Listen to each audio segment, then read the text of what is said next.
All right. Hello, everybody. And so we're going to kind of continue on. And there we go. Just kind of adjusting this back.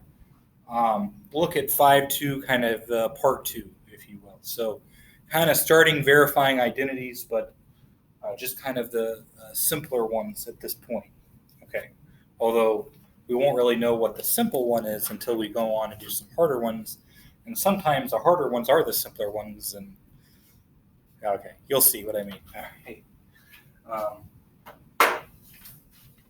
Sometimes the harder ones are the simpler ones. I know that doesn't make any sense right now.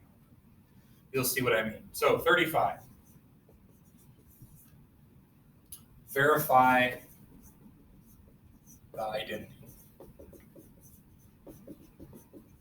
And we have cotangent theta over cosecant theta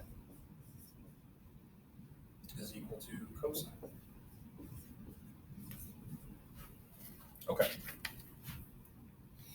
So what we're going to do here, so I am going to pick a side.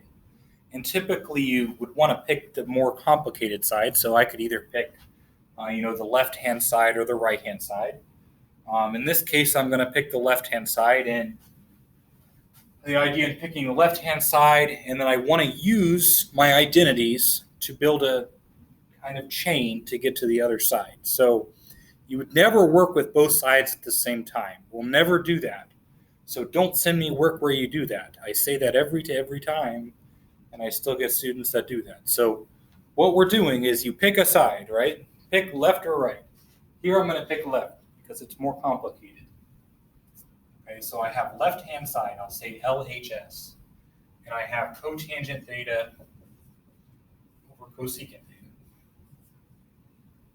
Okay. Now, we're going to go to the strategy of, since I have a cosine on this side, that kind of clues me in, all right?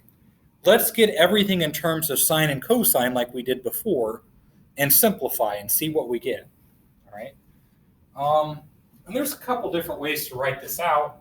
Let me show you a couple different alternatives, a couple different ways to write this proof out, and I'll let you guys decide which way you would rather do it, okay? So the first way is I kind of straight up use the identities at first. So cotangent theta is cosine theta divided by sine theta. So that's our quotient identity. And our division bar is really right there, that orange line, if you can see it. Cosecant theta is really 1 over sine theta. So I start with my left-hand side, it's equal to this, and then I keep working with this. So I want to keep simplifying this until I get that right-hand side. And at that point, we know that we're done. So this would be cosine theta over sine theta times the reciprocal of the denominator. Since the denominator is 1 over sine, the reciprocal, that's sine over 1. And then I would just cancel out. I can cancel those sines out. And cosine over 1 is really just cosine.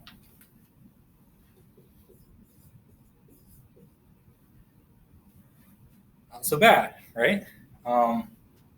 We have the right-hand side, and we know that we're done. So we started with the left-hand side, used our identities, simplified, and I got this.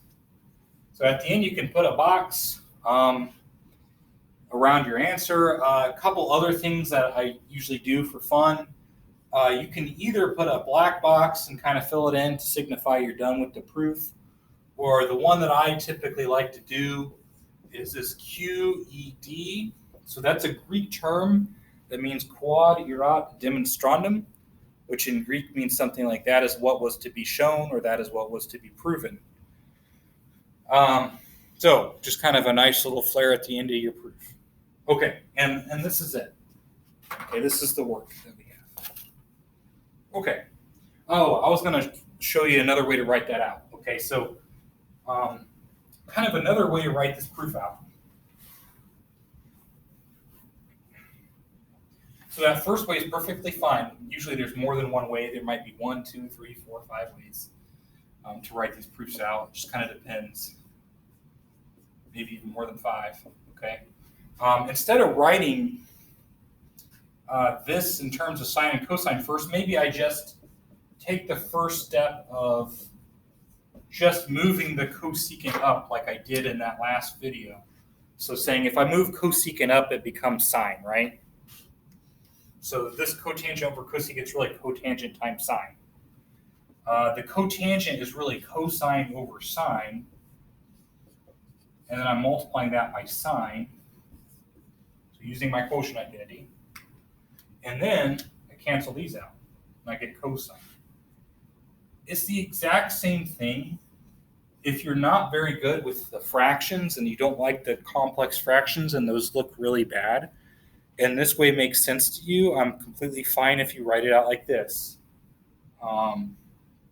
Hopefully you're comfortable with both ways, but if you have to get it right and you like this way better, feel free to do it this way. All right, I hope that makes sense. All right, number 37.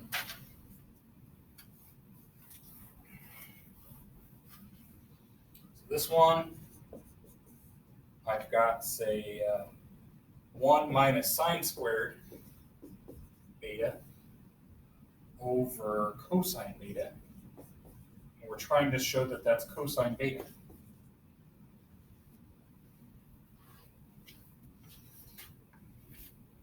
Okay. So obviously left-hand side is a lot more complicated. So for a lot of these, somehow usually it's the left-hand side. You could easily flip it around and be the right-hand side. Let's say left-hand side again, and it's 1 minus sine squared over cosine. So we know that sine squared plus cosine squared is 1. So 1 minus sine squared is just cosine squared. I think I remember addressing that a lot in the prior video. So once I pick this left-hand side, I notice that I have that Pythagorean identity on the top. 1 minus sine squared is cosine squared. And I'm dividing that by cosine, right? What's cosine squared over cosine squared beta over cosine beta? That's just cosine beta, right?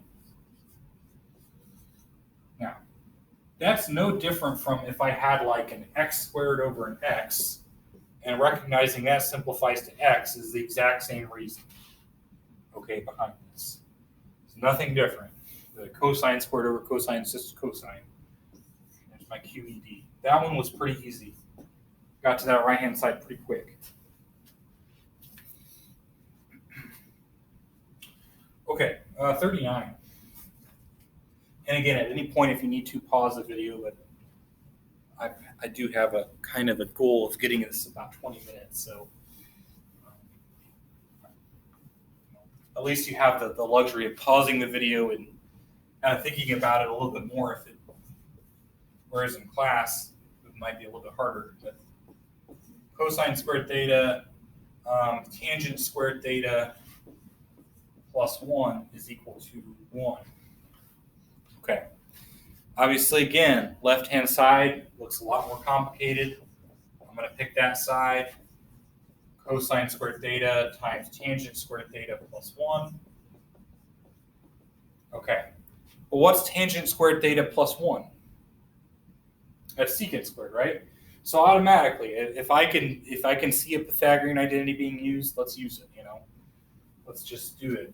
So this is cosine squared theta, and this is secant squared theta. The other thing I will mention is don't just switch the variable. Like if this was theta, don't just write cosine squared x here, Make sure you keep the variable that you were using kind of throughout. That can be really important, especially if there's more than one variable in the problem, which could happen. We will see something like that. Okay, and then at that point, it's like, well, I want this to be 1, so why would cosine squared times secant squared be 1? Well, secant squared theta, let's rewind that. 1 over secant theta is 1 over cosine theta. In fact, secant squared theta is 1 over cosine squared theta. So what I really have is cosine squared theta, and this secant squared theta is 1 over cosine squared theta. Just straight up. Reciprocal identity, really. okay? And then these would cancel out. And you'd be left with 1. Quadrat demonstrandum.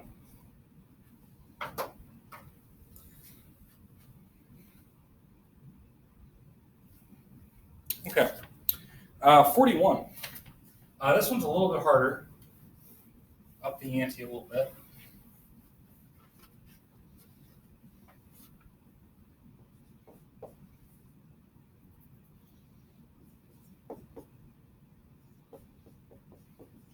Cotangent x plus tangent x equals secant x cosecant x. All right. So now it kind of begs the question, well, the left and the right look about the same. What would be the better side to pick? I would argue that it would still be the left-hand side, because typically trying to simplify a sum is a little bit easier than trying to simplify a product, especially when you're not sure how to get back to that sum. So I would take that left-hand side again.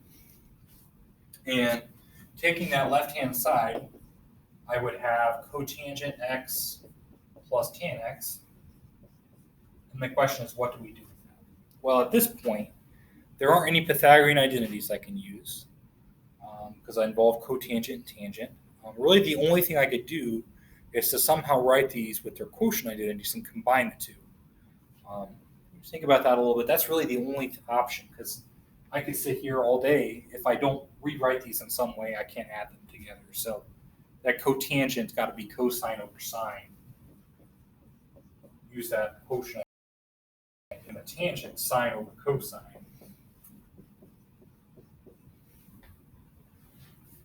And then at that point, I need a common denominator. So this is sine, this is cosine. I would have to multiply this fraction by cosine over cosine, this one by sine over sine. So let's do that. So I'm going to have sine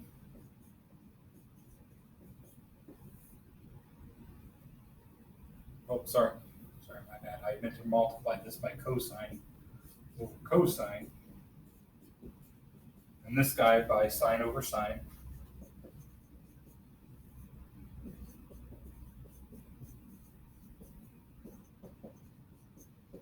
I'm writing everything out.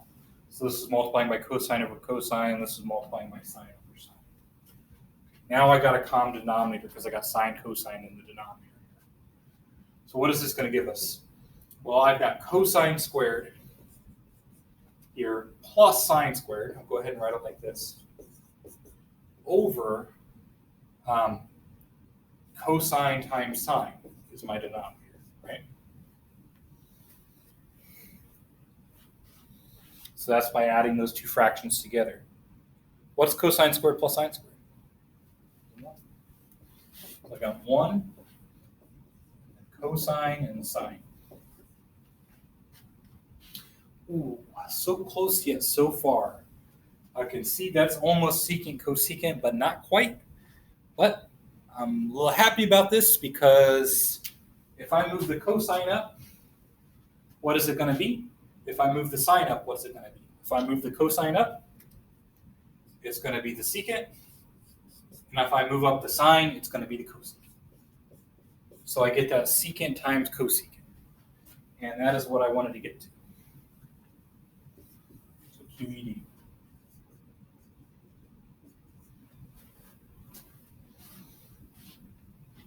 Okay. Again, if you got any questions about any of these, just let me know. I've got just a few more, really 43, 45, 47, that I wanted to show you before the end of the video. Okay. I think more examples here is better than less because there is a variety as opposed to some of the other things that we've done where just a few examples would be fine. I think the more that you can see these, and we'll probably be hoping that I made more of this actually than I should probably, but we will deal with it. I will try to make enough for you to get an idea of what's going on. Okay, so I got cosine alpha over secant alpha plus sine alpha over cosecant alpha equals secant squared minus tan squared. So one of my favorite verifications, I like this one. It doesn't look like there's any reason that should be the case. But kind of by simplifying using our Pythagorean identities, we have this beautiful, flower blossoming basically before our very eyes, right? So this left-hand side, this is cosine alpha over secant alpha plus sine alpha over cosecant alpha. That's our left-hand side. Okay. So when I rewrite that, right, we'll go ahead